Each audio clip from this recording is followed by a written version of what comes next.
कभी सोचा है, जब इंसान अकेला हो, जख्मी हो और उसके पास बस एक भेड़िया हो, तब क्या वो जिंदा रह सकता है? स्वागत है आपका ओरेकल स्क्रीन में। चलिए, आज हम आपको लेकर चलते हैं एक ऐसी यात्रा पर जहां जीवन और मौत के बीच सिर्फ एक दोस्ती का फासला है। Alpha 2018 Hindi explanation script. कहानी शुरू होती है 20,000 साल पहले की दुनिया से। वो समय जब इंसान शिकारी हुआ करते थे और जिंदा रहने के लिए हर दिन जंग लड़नी पड़ती थी। कबीले की तैयारी। एक कबीला बर्फ से ढकी एक वीरान धरती पर शिकार के लिए निकलता है।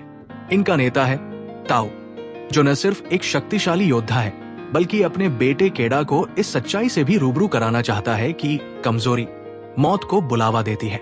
ताओ अपने बेटे केडा को पहली बार शिकार पर ले जाता है। ये एक परंपरा है। हर युवा को अपनी ताकत साबित करनी होती है। शिकारी बनना आसान नहीं। केडा नरम दिल है।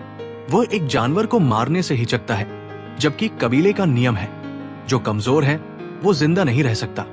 ताऊ उसे सिखाता है, शिकारी बनने के लिए दिल मजबूत करना पड़ता है। भयंकर बाइसन का हमला। कबीला एक विशाल बाइसन झुंड पर हमला करता है। शिकार के दौरान अचानक एक बाइसन केडा को सींग मारकर चट्टान से नीचे गिरा देता है। हर कोई मान लेता है कि केडा मर चुका है। ताऊ दुख में डूबा हुआ है, पर वापस लौट जाता है। केडा की जंग शुरू। लेकिन केडा मरा नहीं होता। वो जख्मी हालत में टूटे हुए शरीर के साथ नीचे गिरा हुआ होता है।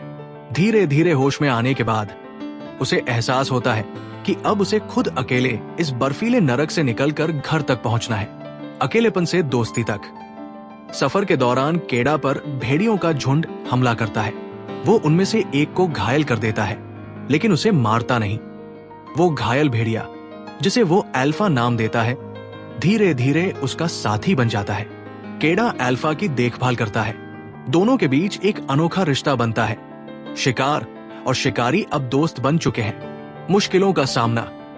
केडा और अल्फा को जंगली सुअर, भारी बर्फबारी और बर्फ में जमते शरीर जैसी मुश्किलों का सामना करना पड़ता है। एक सीन में अल्फा को भेड़ियों का झुंड वापस बुलाता है, लेकिन वो केडा को छोड़कर नहीं जाता। धीरे धीरे अल्फा उसके लिए सिर्फ एक जानवर नहीं, परिवार बन जाता है। घर की ओर संघर्ष। केडा का शरीर अब बहुत कमजोर हो चुका है, पर उसे अपने पिता से किया वादा याद है, मैं वापस आऊंगा। अल्फा भी घायल हो जाता है और दोनों अब एक दूसरे को सहारा देते हुए आगे बढ़ते हैं। बर्फ में लिपटा हुआ केडा ठंड से कांपते अल्फा को सीने से लगाता है। वापसी और चमत्कार।